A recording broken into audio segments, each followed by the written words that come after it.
The Township of Hamilton Committee meeting Monday, April 16, 2018 to order. Do the flag salute. Roger, can you lead us? Yes. I pledge allegiance to the flag of the United States of America and to the republic for which it stands, one nation, under God, indivisible, with liberty and justice for all. Adequate notice of this meeting has been provided pursuant to the New Jersey Open Public Meetings Law by posting a notice of this meeting on the bulletin board in the municipal building and by publication in the press of Atlantic City on January the 5th, 2018, and the Atlantic County Record on January the 10th, 2018. Mr. Gishard? Present. Mr. Kurtz? Here. Mrs. Link? Mr. Silva? Here. Mayor Schenker? Yes. We'll have a moment of silence for private reflection.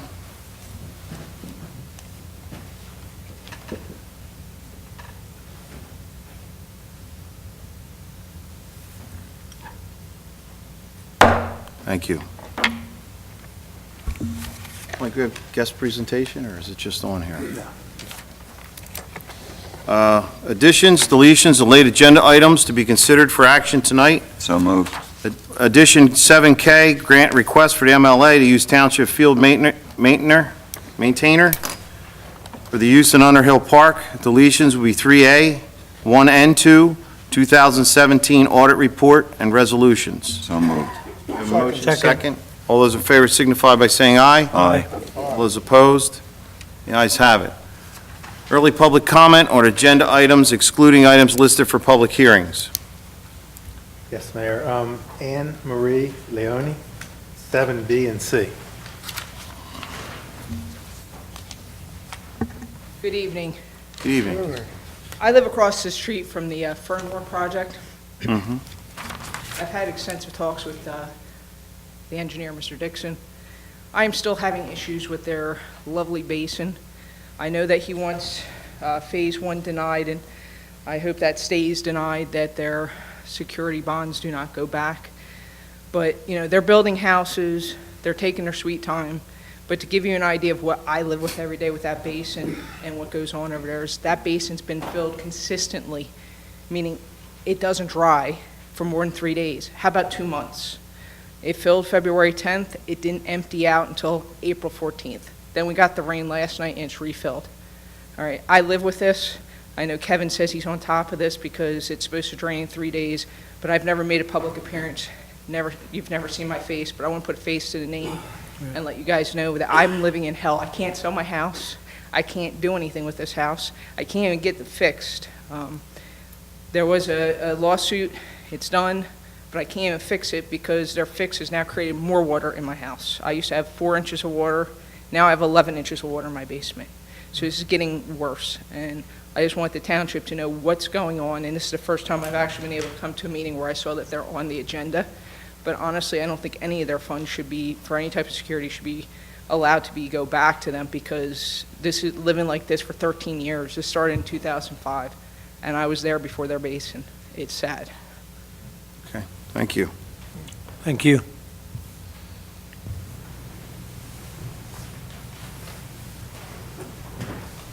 Steve, can I ask you, is that part of the denial? It is. Okay.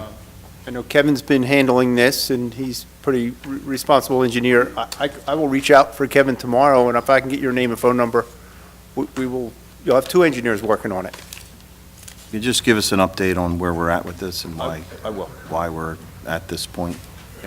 Thank you. Mike? Robert Murray, 7B and C. Hello, Robert Murray. I'm at 1301 Old Egg Harbor Road. I'm Anne Marie's neighbor. I also have the same problem, but not as bad as her. When that basin fills up toward the end, I start to pump water. I run as many as 3 pumps. If her pumps stop, my basement floods worse. I've also gone to the city and complained about it in the past and recently. I'd also like to see them do something about it. The basin is not supposed to be there. It's within 175 foot of my house. That's how far the water will travel underground. And every time we pump it, we make more channels. The last time it was full, Anne Marie pumps somewhere between 9 and 12,000 gallons per hour. She probably pumped out the whole pit. It's a problem. I can't even go in her house. I've been exposed to mold. I walk in her house, it overwhelms me, the smell from the mold. No one should have to live like that. They have a responsibility. They are supposed to take care of it. They apparently refuse to. Thank you. Thank you for Thank bringing you that very to our much. attention. Phil, I don't quite understand that, with planning board approval and all, how do we get to a point, or Phil, how do we get to a point where he mentioned something about this basin's not supposed to be there? The basin's where it was approved, I would imagine, so what exactly, I'm kind of lost on this. Yeah, I mean, that's, the issue is that it's designed as a wet basin, and that the overflow area beyond the permanent pool is not draining as it's supposed to. Right. And that's, because of that, that's caused the water to travel underground through these properties. And that's some of the reason for denying the release of the funds. Steve's more familiar with Kevin's report as far as the reasons for the denial, but Steve, is part of that? That's part of it, yes, it is. Okay. Yes, it is. So part of the reason of that denial is the basins, but I know personally, I appreciate you guys coming in. You're right about putting a face to a complaint, so I'm glad you brought it up. But Kevin's a good guy, and he'll certainly stay on top of this, and we'll try to keep you abreast of it, particularly if you give your address to our engineer, okay? All right. So from your comments, there's damage to your home because of this. Am I correct in saying that? He's saying you have mold and, I have mold, I have issues. I built my house before him. I built my house before that basin even existed. okay? I actually, to give you a laugh, I had issues with, when I was building a house, I was the first house in this township that had superior walls, so there's some growing pains. So I had gravel underneath my house from January until May before I was allowed to go further and put concrete in. And as you know, that's the wet season. I never had an ounce of water in that basin. Yeah. In April of 2005, they finished that basin, and from that point on, I've had nothing but water. But the problem is DEP and everything, that is supposed to drain in 72 hours. That basin, since it's been built, has never drained in 3 days, ever. And when it fills up like it just did, and I have photos every day and videos every day, it'll stay wet, it does not move, and it's like I am pumping out the whole thing. If you saw my backyard. That's what it sounds like, yeah. You go talk to Bill over at the tax assessor's office, he actually came into my house and apologized. He didn't realize how bad it was because I had talked to the people from the real estate company. I had been fighting my assessment. I had a beautiful house. I'm now stuck with a house that I really can't do anything with. And, part of the deal was they were supposed to fix the basin. The basin's not fixed. My understanding right now is they want to change over to ranchers, and the reason why Kevin's on top of this is because in order to change over to build ranchers is they've got to get that basin to drain in 3 days. Part of the other problem is that basin's been in existence for 13 years. There is still no as-built. I get that you're not supposed to do it until the phase 1 is done, but phase 1 started in 2005. We're now 13 years down the road. They're starting phase 4 and everything else. How about we finish phase 1 first? Get that as-built done because, I don't think it's built properly. They never kept ARH on board to make sure it was designed and built properly. They did it themselves. The construction company was Cara Homes back in the day. All right. But, that's part of the issue. I realize Kevin's doing that. I'm sure Kevin's tired of hearing my name when I call into the zoning office. Definitely, you guys let know. I sent her pictures, but to have 11 inches of water in my basement is it's unsatisfactory. I mean, I joke around about it. I have a good sense of humor. I'm pretty sarcastic and joke around about my indoor water feature, but I like that indoor water feature to stop. I like to be able to move. At some point, I have a job where I could transfer across the country. I can't. I'm stuck to that house. Okay. Thank you, I appreciate it. Thank I you. have a question for Kevin. The drainage pipe apparently is not working properly. Is that right? Who's responsible for that? The builder, Bill is, Fernmore Homes is on the hook. okay. They're responsible. I'll get your name and phone numbers, and I'll talk to Kevin first thing in the morning.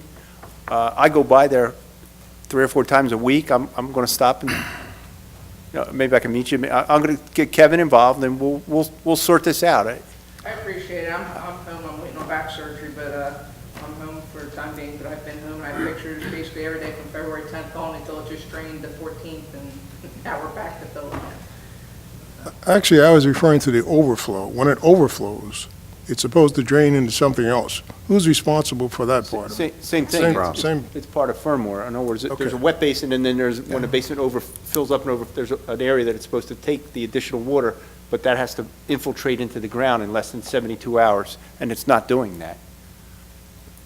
I unfortunately live across the area that's not supposed to be wet. I'm in that section, if you Google my house, 1305 Old Egg Harbor Road. I live in this section. You see the wet area, and then you'll see that section that goes off of it, and that's where the two of us live. We live off the offshoot of it. It just doesn't drain. I don't think it's ever going to drain. I think it's just too close to the water table, and that's what forces it towards our houses. There's just no way for it to go down, so it goes out. Right. So I don't know whether this is a question for you, Steve, or our attorney.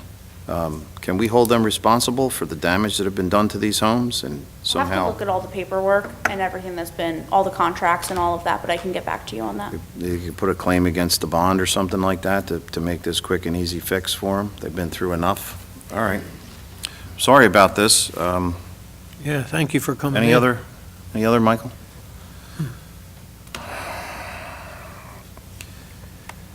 Where are we at here? We're up to discussions. Formal actions may be taken. We're going to move right to B, acceptance of Atlantic County open space funds to require Block 809, Lot 6. Mr. Mayor, you may recall that on February 5th, Fred Akers from the Watershed Association came before you discussing submitting an application to the county for their open space trust funds. He did put the package together and got it, submitted it to the county administration before the end of February, on February 26th. The good news is that the administration has recommended to the freeholders that they provide the $25,000 in funding. The caveat is that under the county open space program, the money can't be for the Watershed Association. The township would have to accept the funds for that purpose. So that what I'm looking for tonight is there's a resolution that would need to be adopted, basically authorizing the mayor to execute the agreement for the grant funds for the purchase of the property. And again, that will be paired with the funding that's been allocated through the Green Acres program, whether or not it's part township, part Watershed Association fund for Green Acres, or if we just take the Watershed Association's allocation, that would provide total of $50,000 for the purchase of the property. That's the total amount we need? That's what I estimated. Okay. The fair market value was 38, and I put 12,000 on for costs and Okay. inspection and environmental inspection and So, Phil, I just want to make sure I got you right. So both pieces of money come to us and then we disperse it, or Well- just the one side? Again, we applied to Green Acres for money. Okay, so, They applied to Green Acres for money. The amount that they were awarded was much higher. They were awarded 50% of the estimated purchase price by Green Acres, which is, again, between the $25,000, if they take it through the Green Acres process, and the $25,000 from the county. We've got the whole thing covered. okay, good. What's your pleasure? I move the resolution authorizing acceptance of the funds from the Atlantic County Open Space, Recreation, Farmland, and Historic Preservation Trust. I'll second it. You have a motion and a second. Roll call? Rita? Mr. Gashard? yes. Mr. Kurtz? Yes. Mr. Silva? Yes. And Mayor Shanker? Yes. All yes and carried. A discussion on incorporating optional higher standards of Chapter 173 flood damage prevention. Phil? Thank you, Mr. Mayor. Appreciate taking the time tonight. Finally, after about 8 years, we're on the verge of being able to adopt the updated flood insurance study and flood insurance rate maps. They are scheduled to become effective on August 28th of this year.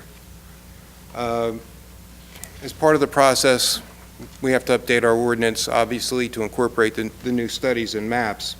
But the one thing that FEMA and the Department of Environmental Protection made known is that, the standards of the federal flood insurance program as far as construction standards are minimum requirements as far as building elevation, whether or not a project or property is substantially damaged, when a substantial improvement takes place, et cetera. So I just wanted to get, some guidance from the committees as far as whether or not they want the township to just stick with the minimum standards on these items, or if they wanted to possibly adopt one or more higher standards so that, a house might be another foot higher and, that much safer from flood damage taking place. Again,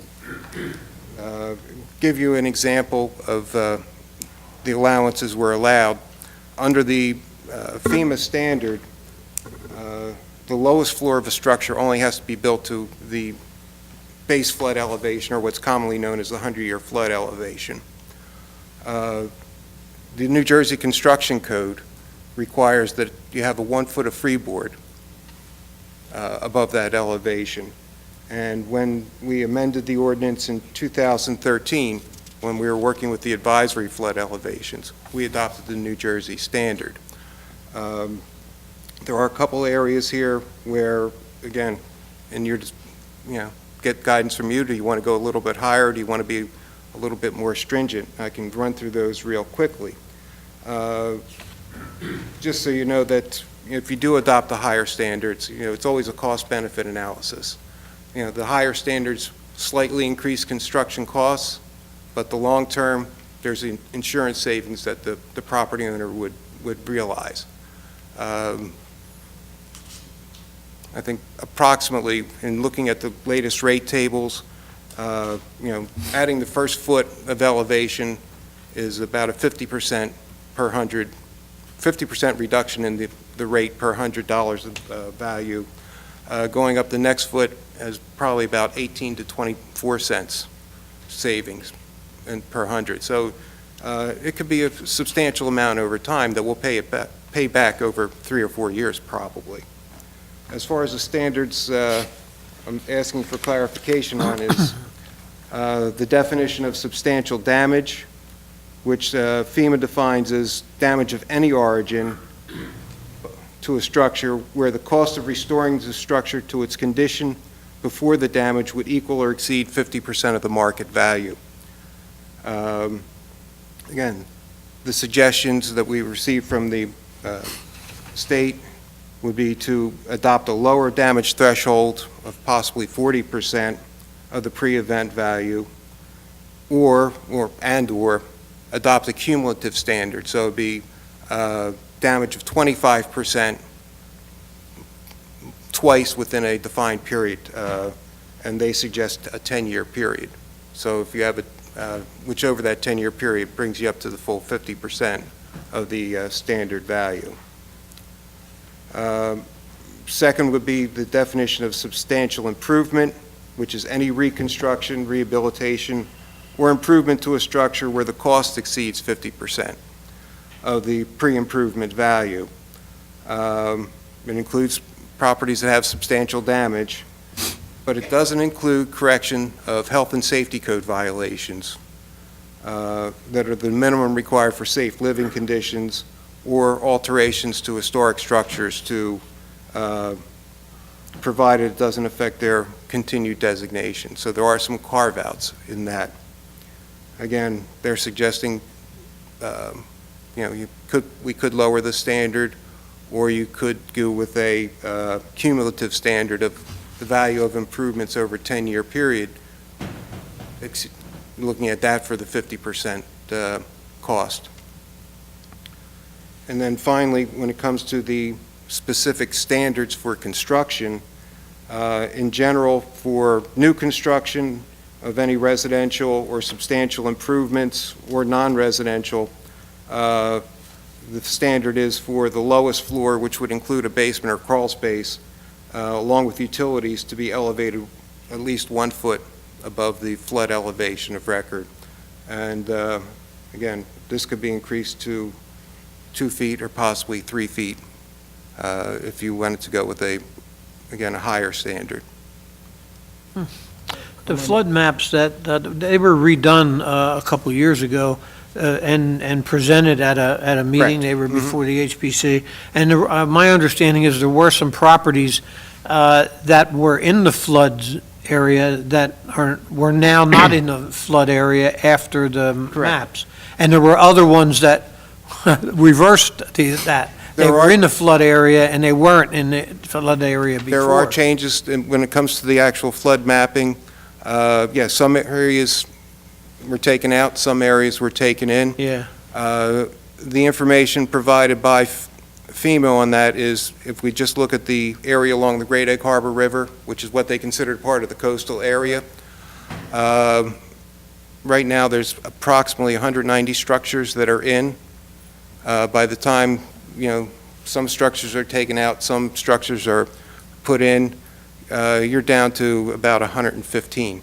So there will be a net reduction in the total number of properties required to carry insurance. Right, so there's insurance savings on that part. I think I got a little bit lost on the part where the state is recommending the lower threshold? They're actually, again, for the determination of what a substantial improvement or substantial value is. Okay. Their suggestion is we could drop the required threshold where it triggers, basically, from 50% of the value of the structure to 40%. So you mentioned that there's a cost-benefit analysis associated with changing the minimum and the cost of insurance.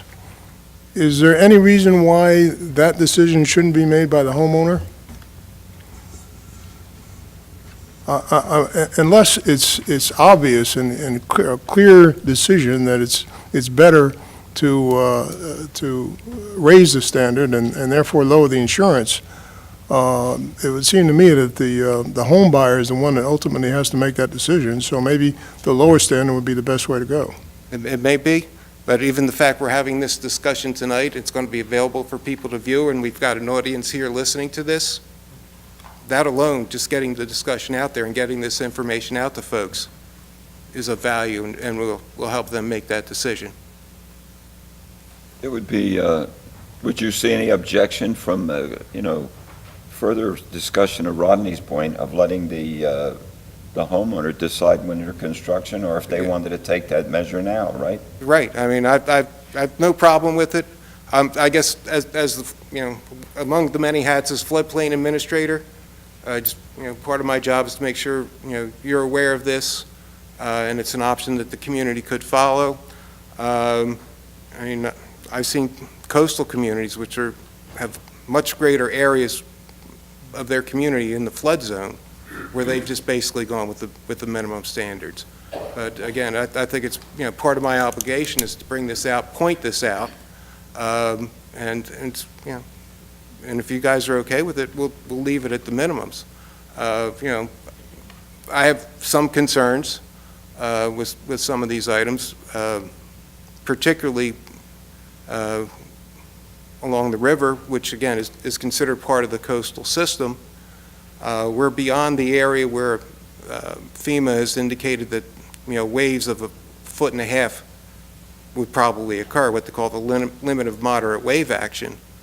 But still, you can get 1 to probably, and on occasion, 2-foot waves coming up and hitting structures, so that people building to a higher elevation would be that much more protected.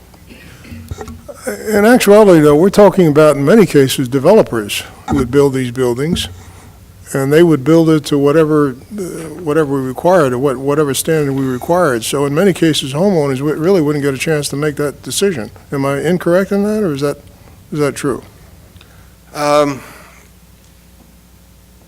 It's probably where the areas are in the township. It's probably 50-50. Some would be the individual property owners, because we have a lot of scattered sites, and our flood areas go all the way up the Great Egg Harbor River and all the way up the tributaries. So, we've got lots of area in the township that is subject to these regulations. And the need for flood insurance itself really depends on what's the source of financing. If there's any federal money involved, you have to have federal flood insurance. Phil, what is your recommendation?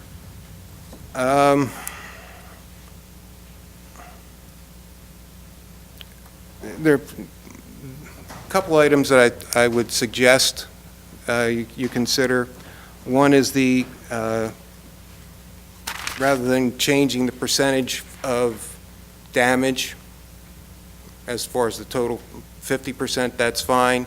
You may want to adopt a cumulative percentage of substantial damage, so that if you have 2 flood events in a 10-year period, and the amount of damage that occurs each time is at least 25% of the structural value, maybe after the second time, you should be looking to meet the current standards. And I would add that under the federal flood insurance, there is an increased cost of compliance coverage that these folks are paying for that would help cover, some of the added costs for raising the structure up or flood-proofing the structure. I think the same thing with the substantial improvement. Again, if you're making modifications to a structure, you look at the value of the modifications over a 5 or 10-year period and say, okay, you've increased it this much, you've got to meet the higher standard. In one sense, putting it in a sort of a land use term, adopting the cumulative standard would be essentially, it's the equivalent of from a land use perspective, a creeping major subdivision, where a developer comes in with a tract of land and they keep doing minor subdivisions to, cut off one lot. Because once they get over a certain number of lots, then it becomes a major subdivision, you're responsible for improvements. This way, it's like, you're slowly adding value here beyond what it was when the structure was first insured or first built. And you really, at that point, would need to bring the property into to the higher standards, or the current standards. Current standards. Yeah. There's a property a few years back over on by Victor's Liquors, known as Pack Rats. Mhm. They had to put when they redeveloped, they had to go up a certain height. Is that based on the original standards, that the height that they were required to go? Who chose that height? That's the height that was shown on the plans when they submitted them for construction. At the time we had adopted. So it would have went with the standard? Yeah, at that time, our ordinance would have required that, they were at the plus 1 foot requirement. Oh, okay. Meeting the state standard, State, State standard, yes. Yeah. a 100-year flood. yeah. Yeah, but theirs was a demo, completely demoed, then they Right. built a new Yes. structure raised up, right? Right, yeah, they had to completely rebuild. I mean, this could apply either or, right? Either new or of an existing structure where you would lift it up and, Possibly lift it up or like they're doing in some of the shorefront. some of the shore communities. Like anything else, there's variances involved with this. There may be situations where the planning board would approve a variance not to fully raise the structure up, but take other measures to flood-proof the structure so that the damage is minimized in the future. Your major systems are protected, et cetera. They had to raise up. So does this mean, if someone was to buy a house, and I know when you renovate a house and add on a structure, you got to bring it up to the standard codes that are today? Correct. So if that house isn't above, if it's in the floodplain and it's not set at the state standard 100-year storm criteria, does that mean they have to raise that house and the whole thing's got to come up to that? If the cost of, the renovation would exceed 50% of the value of the original house, yes. Is that something they could get a variance from the township for, or is that, it's just a state requirement? It's possible to get a variance for that. I know that again, the trade-off on that is the rate you would be paying on flood insurance for that structure would be significantly higher because you have the non-compliant area. Right, but the owner should, be aware of that. Yeah, that's my only concern, and I understand the insurance will be higher, but like Rodney says, it's the owner's responsibility to make that decision. If you're under what I laid out, you're going to have to, instead of renovating the house part of it and maybe putting an addition on, you're going to have to raise the whole thing. If it's, let's say you're gutting the house and then you're adding on to it, and it goes above 50%. Now you're going back to, all right, you can do all this, but you got to raise the original structure, and that's going to be astronomical. Phil, are there funds for this? Are there funds for it? Live in Brigantine. Well, here's the other question. What if you had a township-wide tax abatement program? Would this fall under that? If you're going to spend money doing it to the structure? Possibly, again, if it increases the value of the structure, the added valuation under some form of abatement, yes. As far as other funds available, typically, the funding only becomes available after a disaster. But we've just gone through, the last few And then you years. got to wait in line, correct? Correct, in the application process. So we're being asked to make a decision now on whether or not to, Well, actually, this is just discussion. We don't have to make a Discussion. decision. Again, I'm in We the can- process of Okay. drafting the ordinance. Before I finalize it, I want to discuss, it. And if the committee decides, let's leave things be, I'm fine with that. There's no significant issue. But again, I think that it's something that, again, since I'm in charge of the floodplain management, just having this discussion in public, if one person decides on their own that there's something, maybe I will raise my house a foot higher, that's a win. Okay, but that's something that can happen, so the homeowner can decide Yeah. to go with the higher standard and have a little more expense in their construction costs, but less Sure. expense on their insurance. That's a decision they make. They would make that decision. I got you. but on the other hand, if it's a developer and people are coming in buying these homes that the developer put up, they wouldn't be in a position to make that decision. It's already been made for them. It depends on the developer. Some of them, build on spec. A lot of them, though, will build, until Rodney Bouchard comes in and signs a contract, they won't start any work on it, and maybe one of the things that they discuss as part of the contract is, by the way, we are in a flood hazard area, build it, to this height, or we can build it to this height. So Well, you would hope they would do that. property. You'd hope they would do that, but since that would raise the price of the house, I'm not so sure that they would necessarily do that. The price of the house is ultimately the consumer will pay for the price of the house. So as a body, if we decided to go with the higher standards, then everyone would have to go with that, the developer plus the, Correct. okay. So we're at where we would take that decision away from homeowners Yes. that aren't working through a construction company, a development type thing. Yes. So are you looking for guidance from us today on which way you should go on writing this ordinance? I think I know which way the guidance is going. Well, I think if you provide people with the information at the appropriate time, then of course the decision would rest with them. Correct. I mean, the savings on the insurance is apparent, and it would recoup that cost of what the upgrades would be or the elevation, but it still should be left, I still feel it should be left up to the individual. I have no issue with that, but since we're going through this other stuff, I appreciate the few minutes you've given me tonight so we can have this discussion. Again, we've got a few people here that are hearing it, and maybe hopefully several thousand more watching it on YouTube. Wishful thinking. I don't know if we want to, basically take a straw vote to see whether Could we I- want to move forward with this. If- Steve, I'm If I could have sorry. just 30 seconds. There's two live 29. examples in the town right now. If you've been down Harding Highway and you saw the McDonald's, they tore the building down and they put up, they're soon to open.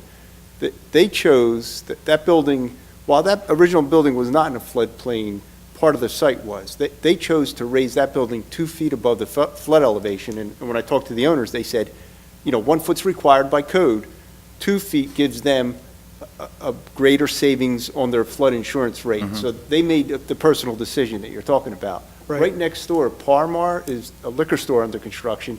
His building is right at the floodplain, and because he didn't change the footprint, Mr. Parmar chose to keep that building at the flood elevation. It's not even a foot above, it's at the flood elevation, but he said he was able to do that. It was his decision to pay that extra insurance rate to keep that building at that elevation. So it became a personal decision for the two owners there. Because he's not McDonald's. He's not McDonald's. Right. McDonald's spent substantial amount of money to get 2 feet up to, because they're really very long-term in the township. And But by imposing those higher standards, if we decide to go with, that would take that choice away from, I'm against that.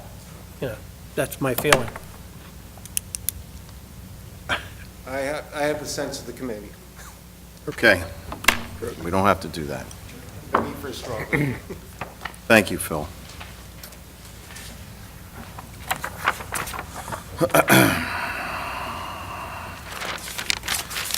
All right, so we'll move on to 4, public hearing, adoption of ordinances.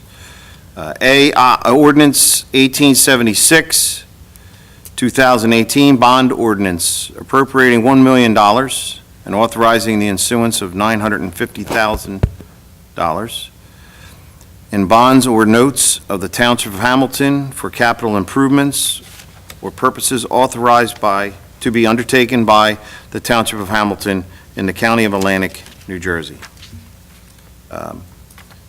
We're adopting this, or is this a public hearing? All right, so we're going to open it up to a public hearing. If anybody would like to speak on this ordinance? How about a couple of words on what it's going to be used for? I know it's been discussed before, but people may want to know that.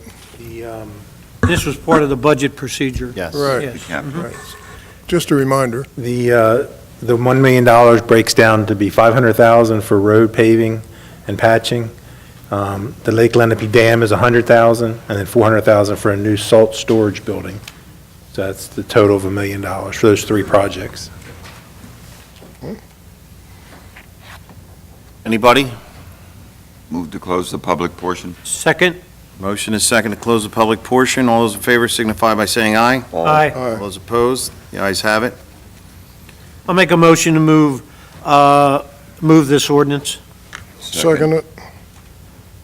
We have a motion and second. Rita, could I get a roll call vote, please? Yes, Mr. Gishard? Yes. Mr. Kurtz? Yes. Mr. Silva? Yes. And Mayor Shanker? Yes. All yes and carried. Number 6, we'll move to awards and bids of contracts, change orders, resolution to approve change order number 1, Underhill Park restrooms, bid number 2017-03, increase of $2,900, addition of sign concrete installation. So moved. Second. Motion and second. You have a roll call, please? Mr. Gishard? Yes. Mr. Kurtz? Yes. Mr. Silva? Yes. And Mayor Shanker? Yes. All yes and carried. B, resolution to approve change order number 2, Underhill Park restrooms, bid number 2017-3, increase of $5,000. So moved. Second. Mike, what's this change order for? For the concrete, For the concrete? Yeah. Okay. should be down there. Yep, I got you. A motion and a second. Rita, can we have a roll call vote, please? Yes, Mr. Gishard? Yes. Mr. Kurtz? Yes. Mr. Silva? Yes. Mayor Shanker? Yes. All yes and carried. Move on to C, authorized purpose of 2018 Ram 1500 4x4 quad cab pickup trucks from Hertridge Fleet Services Incorporated, vendor number V000000201, for purchase price of $22,484,000 each, purchased under the New Jersey Contract Master Blanket PO number 17 Fleet 00210. So moved. Second. A motion and a second. Rita, roll call, please. Mr. Gishard? Yes. Mr. Kurtz? Yes. Mr. Silva? Yes. And Mayor Shanker? Yes. All yes and carried. We'll move to the consent agenda. I will entertain a motion to accept A through K. So moved. Second. There a motion and second. All those in favor signify by saying aye. Aye. All those opposed? The ayes have it. Personnel. A, appointment to fill the unexpired one-year term, Senior Citizens Advisory Committee. Member vacancy, term ending December 31st, 2018.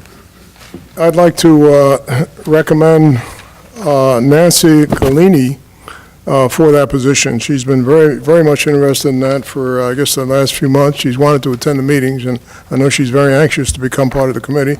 She also lives in the western part of the county, which is not always that well represented, so it's good to have somebody from that area. I'll second it. We have a motion and a second. Any questions? All those in favor signify by saying aye. Aye. All those opposed, the ayes have it. Approvals, minutes, regular meeting, April 2nd, 2018. So moved. Second. We have a motion and a second. All those in favor signify by saying aye. Aye. Abstain. All those opposed, we have 3 ayes and an abstention. Minutes of the executive session, April 2nd, 2018. So moved. Second. A motion and a second. Can we have a roll call vote, please? Yes, Mr. Gishard? Yes. Mr. Kurtz? Yes. Mr. I Silva? abstain. And Mayor Shanker? Yes. 3 yes, 1 abstention, motion carries. Payroll and bills, bill list total $3,465,035.49. So moved. Second. A motion and second. We have a roll call vote, please. Mr. Gishard? Yes. Mr. Kurtz? Yes. Mr. Silva? Yes. And Mayor Shanker? Yes. All yes and carried. We move on to reports. Mr. Administrator. Nothing to add to the written report, Mayor. You, Solicitor? Nothing to report. McDonald's Restaurant is going through their final construction CO approvals this week. Landscaping's about to be completed, and they hope to open within a week to 2 weeks, is what they're telling me. It's great.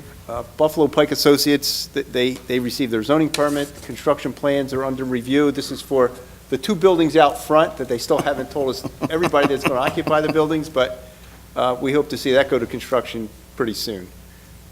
Tanglewood Drive, last committee meeting, Judy mentioned that there was a drainage problem on Tanglewood. I met with Brett out there, we looked at it, I gave Brett 2 options, I prepared a memo to Brett and Mike. There's 2 options. One would be to add additional seepage pits alongside of the seepage pits that are failing. The second option is to connect the 2 seepage pits that are there and to run a drainage pipe down to, it's called dry run, probably 500 or 600 feet away. It's a little more costly, we'll need some DEP permits, and that's what my memo says. So we'll have to see which direction to go to solve the drainage problem in Tanglewood. I had some street opening permits that I issued recently. And the other item that's not on the agenda, 2 other items. I'm going to be meeting with Brett Knoll tomorrow morning to review.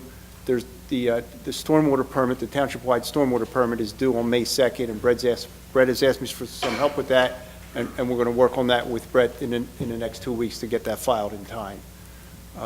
There was one other item, New York Avenue and Route 40. There was I guess a memo came my way regarding when DOT placed the stop bar at New York Avenue, they placed it in such a location that I guess the emergency vehicles are not able to make the turn there. So I've reached out for Kevin Dixon. Kevin said he can get involved to talk to the state and resolve it from a traffic standpoint. So if the committee's okay with that, I'll continue with Kevin Dixon on that. Please do.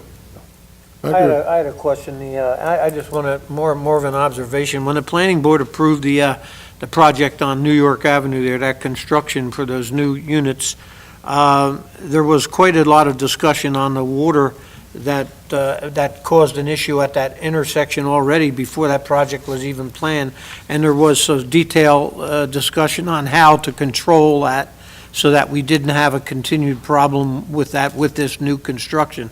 And I was just concerned that we really stay on top of that to make sure that they do what they're required to do under the resolution to make that area so it doesn't flood, you know? I recall we had quite a few meetings with Conifer, and Yeah, we did, we'll make yeah. sure that, we hold them to the approved plans and make sure that intersection doesn't Yeah, flood. because that's still a concern to a lot of people who weren't present at the planning board approval, but they have a just concern that, of flooding, and we just want to make sure they stick to the plan. I will pay close All right, attention thanks, to that. thanks. Steve, the other roadway that's going in, is that only an entrance? Or is it going to be an entrance and an exit?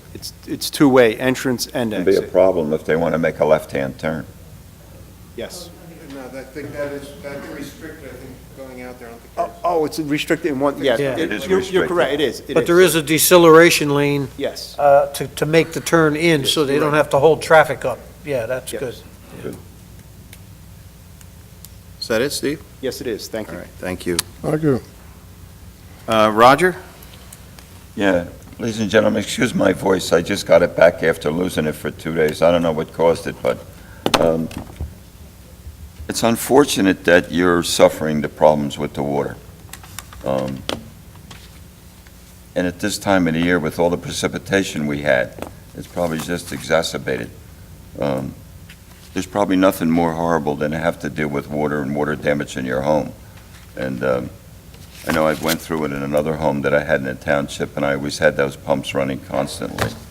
So I hope things work out well for you. On the positive side, the other day I was driving down Old River Road, and there's a home there that cut down an enormous tree, and I didn't know why they left the stump up 9 feet. A day later, there was a man there with a chainsaw who proceeded to carve one of the most beautiful owls I've ever seen. And believe me, folks, you got to take a ride in from the Sugar Hill side. It's just before you get to Clarktown Road. It'll be on your left.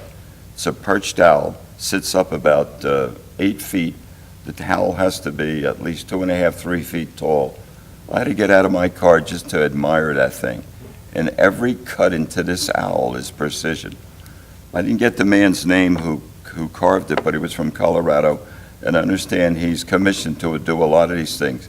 So when you talk about certain things in the area, it's nice to come down the road and see how someone utilized the remains of a large tree and carved something that beautiful in there. Charlie, did you get over there to take a peek at it? I'm going to meet him this week. You're going to meet him next week? Yeah. Good. But it's just a point of reference, because we look at a lot of different things in our community, and there are a lot of nice sites, but this is just one other one, so you just have to excuse my voice tonight. That's it, Art, thank you.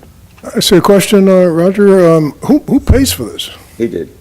He did. And I said if he couldn't, to send you the other half of the bill. I knew you were out of town, so Yeah. it'll be in your mailbox this week. That's really nice of you, Rodney. I'm sorry.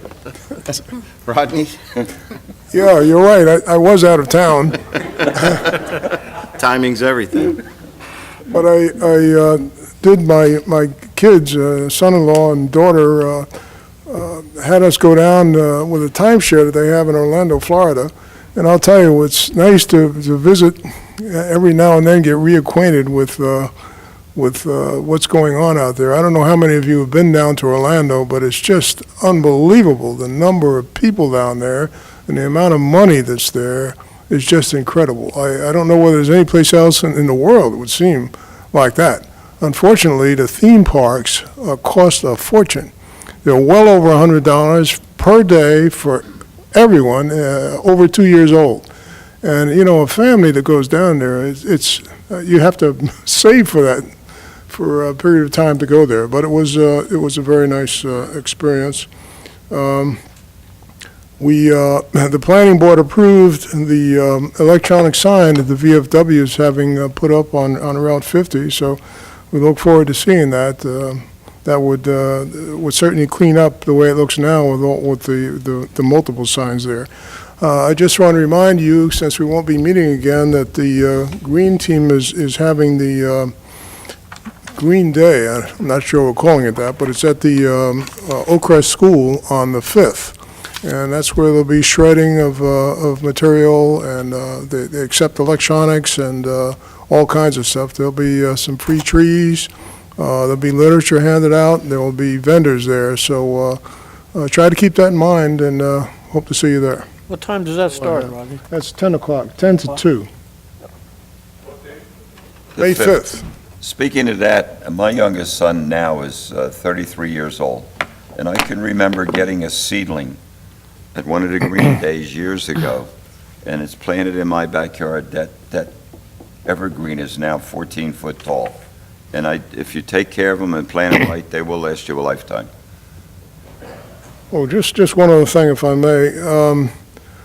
I agreed as part of the SJTPO, South Jersey Transportation Program Office, I volunteered to be one of the proposal evaluators for proposals to sell, to provide, to communicate and to sell the idea of connecting bike paths in the four-county South Jersey area. They recognize one big problem is making the public aware of it, and what they want to try to do is to have a network.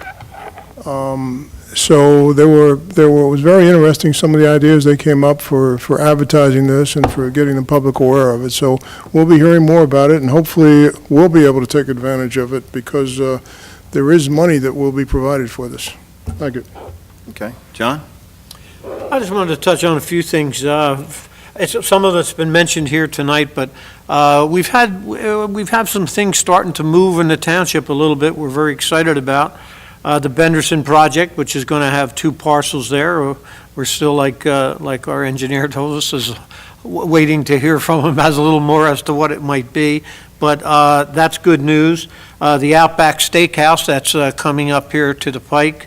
The Intex group that just opened up over in the other side of the old Wheaton factory, where they do historical wood mill. It's a mill operation where they make composite materials, woodworking out of composite materials, mostly for the historical applications.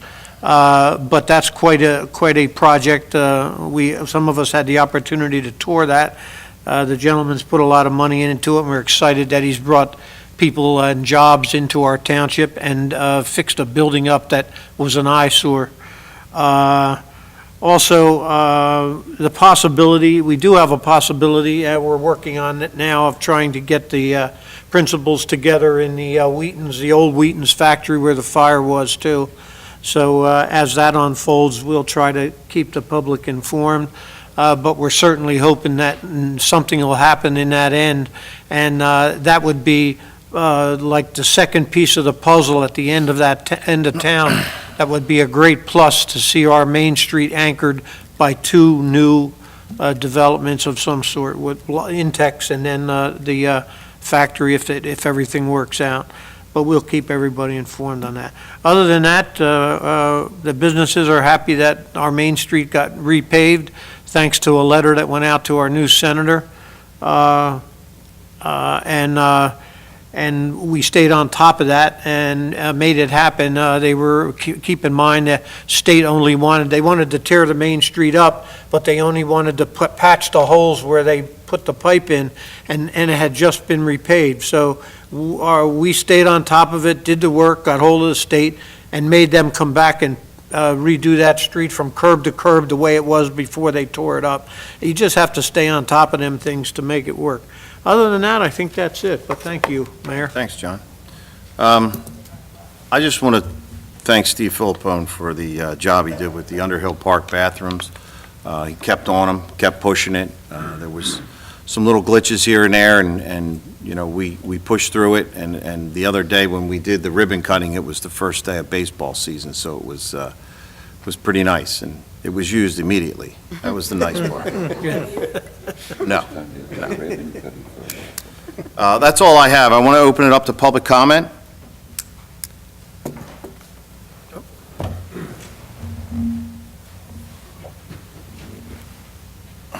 Good evening. I'm Fred Akers from the Grady Harbor Watershed Association, and I live in Buena Vista Township, and I always enjoy coming to Hamilton Township to your meetings. You run a very, very good meeting, and I always enjoy watching the meeting. I want to thank you for your approval of the acceptance of the county money for the Block 809 Lot 6 acquisition for Pocket Park there. I also want to thank Phil for his work with getting the Green Acres grants and then dealing with the county. I don't know what all went on between Phil and the county, but we were able to convince the county executive, it wasn't too difficult, that the county should chip in to match Green Acres, which the county has done many times in the past, especially here in Hamilton Township. So it's a long, drawn-out process. There's still a lot of steps left to go, but this is some progress, and I'm going to be watching for the freeholders to put it on their agenda, and I'll attend that meeting. And I have to tell you that the county executive gave me some specific instructions, because I talked to him about this, and he said, I want you to attend the freeholder meeting, and if there's any question, I want you to make sure that they understand that my position is I only want to use the county open space money for open space and not for development. So he was very clear on that.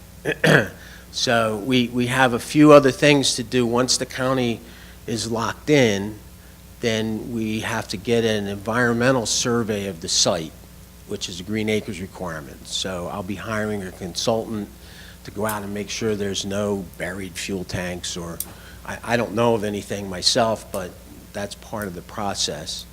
And then once we get that done, we'll get with the owner and make a deal and try to finish it up. So thank you for your support on that. It's been Fred? Thank you. We would like to thank you. You've been before us many times, and you've been really diligent about seeing this through, and I know there's still components that are left, but, so we appreciate you following through like this. Thank you. And you've been with us over the years, so we really appreciate that. Well, it's part of the River Council. The Hamilton Township's on the River Council, and it's like 17 years old now, and we're trying to do good things. I also want to add that the St. Vincent de Paul School staff has recently expressed last week they're very excited about the prospect of having that park at the end of 2nd Street that they could walk their students with to or enjoy, and we do programs there that we would take them out, also bird watching and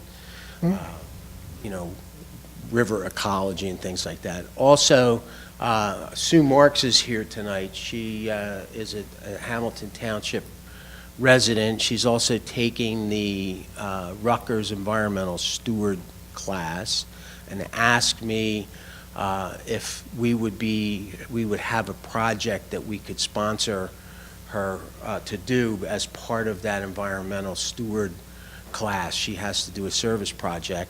So I asked her if she'd be interested in being the steward of this acquisition. And she's very interested in that, and there's some enhanced things that would be good for us to do or find out. One would be to do some historical studying on what may have been, that site may have been used for in the shipbuilding era or whatever. I've had people ask me that. I don't know of any historical significance, but maybe we can find something. Another thing that we would like to do is to do an environmental inventory of the site. It's a pretty small, 0.8 acres, but to do a vegetation inventory, what kind of plants are growing there. I think it's a piece of old maritime forest. So it's pretty interesting, and see if there's any plants or animals that we can see there. And we would also want to do what I would call a legacy cleanup. So once it looks like it's a go, then we might be able to work with the students at St. Vincent de Paul to clean up the site. There's some cement blocks and some debris there that's been there for years and years. That's why I call it a legacy cleanup. So hopefully we'll lock the county in and we'll be able to do something good there. I have a second comment. You have a I was just going to say, the students might be interested in the history and the ecology and everything else associated with that site, too. That would be a good experience for some of them. Yeah, so I want to change gears a little bit and make a comment on the flooding issues. And I think you've heard me talk about that before. And you may recall, and if you don't, maybe I'll bring this back up in a communication to you, but I did some research on FEMA's establishment of that 100-year floodplain on Babcock Creek. And I had some criticism of how they set that, because I didn't think that they included the substance of my complaint is they did not model a concurrent flooding event. So what they did is after Hurricane Sandy, they modeled the flood levels based on a storm surge that would be equal to Hurricane Sandy. And they did not consider river flooding might occur at the same time. So my vision was, okay, so you have a 2 or 3 foot storm surge, not waves, but high tide, that comes all the way up Babcock Creek and up into Mays Landing like it did in Sandy, and it swamped that whole 2nd Street neighborhood. And then maybe that same storm, Sandy did not do this, but a different storm could drop 5 inches of rain in 24 hours and cause a river flooding that has occurred in the past where the bridges were washed out there. And if those two things happen at the same time, the flood level is not high enough to make people in buildings safe for that. And that's one of the reasons that we pushed to buy out this lot, so we didn't have a house like the Jetsons, if you remember the Jetsons 14 foot up where you can only get in with hovercraft when the tide's high. So something to consider. And you had some good work done after Sandy that's on your E360 site that the consultants did about where the flood levels are going to go. So also tomorrow, there's going to be a FEMA meeting that I plan to attend, and Phil told me he was attending at the Canale Center. And I'm going to go there, and I'll be asking, did they model concurrent flooding yet in Hamilton Township at that meeting? So those are my comments for tonight. I'd be happy to meet or talk more about the flooding issues if you want. Thank you. Thank you, Fred. Yes, sir.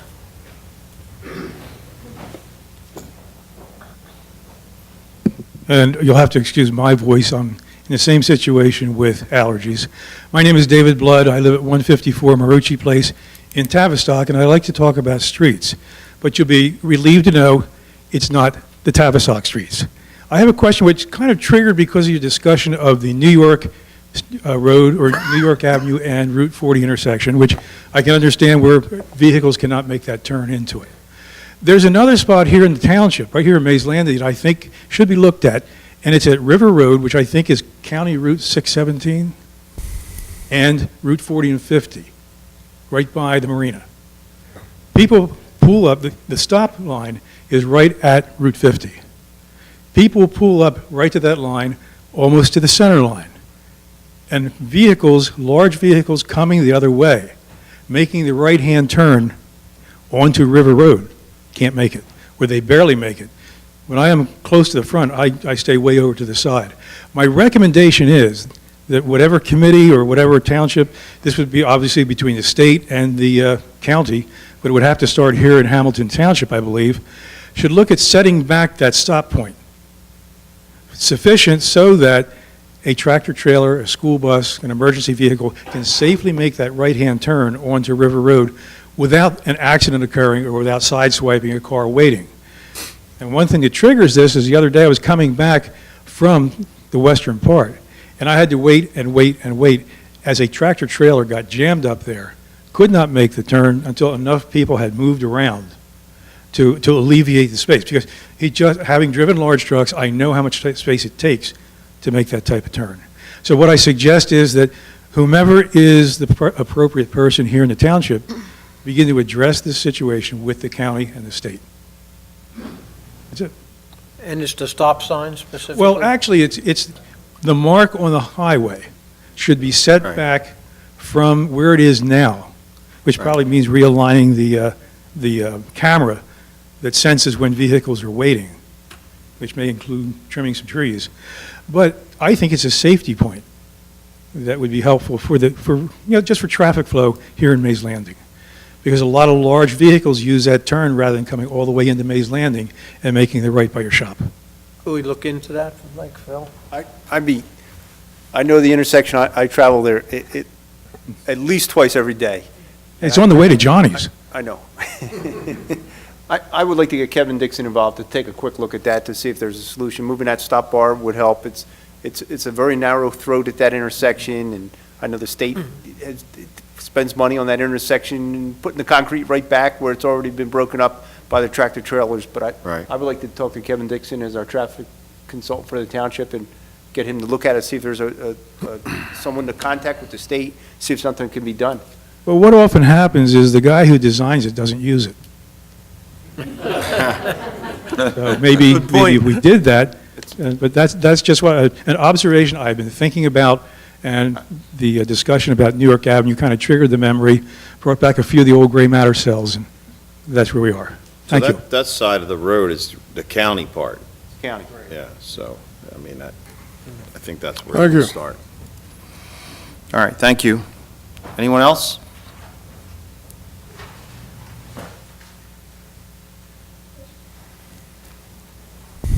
Pico, 110 Gasco Road in Tavistock. First, I want to start by thanking the mayor and the engineer for meeting with Alberta and myself last week concerning our roads. I think we did make some progress last week. As the mayor may know, when we got the next version back again, we still had some issues, and upon some further conversations, we have agreed to continue the meeting and stop this back and forth paperwork. I think that's the only way these roads are going to get done. I think it's the only way we're going to come to an agreement. And I want to thank the mayor for his efforts in trying to get this done. And let people at Tavistock know that we are working together to try to get this whole issue resolved. Well, do you have anything you want to add? Oh, just that, we are putting together a meeting. After we spoke and we saw the emails go back and forth, I don't think we're that far apart. I just think there's some confusion on what is the important parts and what aren't. And And there's some things in there that have been agreed upon, and like we talked, it may have been before, different group, different attorney, I don't know. But I think the best way to do this is to put everybody in the same room and lock the door, and nobody leaves until we settle it. I did leave a message, General, if you got it, give me some dates for this week. Bob Lloyd said the same thing. Mr. Sandman said he'll make himself available when you and I. Yes, yes. And I'm going to get back to you tomorrow on that. Okay, thank you. Okay? Great. Thank you. Thank you. Anyone else? Move to close the public portion. Were you getting up? I'll change it. Yeah, come on. No complaints. My name is All right, Moshe you can Matt. speak. I'm with Galloway. I live in Galloway. The reason I stepped up to the mic, the state, through the New Jersey Housing Mortgage Finance Agency, now has a program called Home Seeker, which allows people who are first-time home buyers to buy homes and have $10,000 of monies to do so. They have to use the programs through the New Jersey Housing Mortgage Finance Agency to do so. The program's been out for about 2 weeks.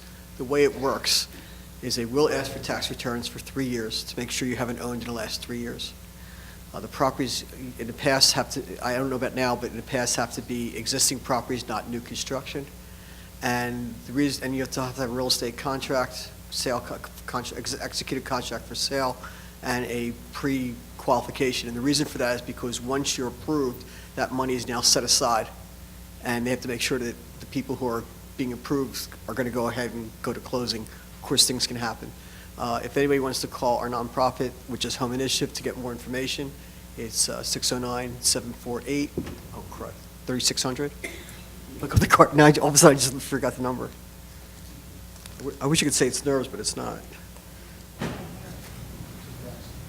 Yep, 748-3600, or if they want to call my cell, it's 609-790-2729. And this is for first-time home buyers only? First-time home, for that particular program called Home Seekers for first-time home buyers only. And so people who are renting who've been renting, who may be getting a check from the IRS because they pay too much. So this is $10,000, you said? $10,000. That's good to know. Yeah, Wow. that's why I came up to the mic. Yeah, thank you. Excuse me, Thank you. excuse me. I didn't get his name. Excuse me, It's, excuse me. Can you come back up and state your name? It didn't get on the record. That's all right. My first name is Moshe, it's Mosheh. Last name is Math, Math, like the subject. I'm with Home Initiative, and I live in Galloway. Thank you. Thank you very much. Anyone else in public comment? Move to close the public portion. Second? We have a motion and second. All those in favor signify by saying aye. Aye. Ayes have it. Adjourn to executive session, Santor gravel pit, attorney-client privilege.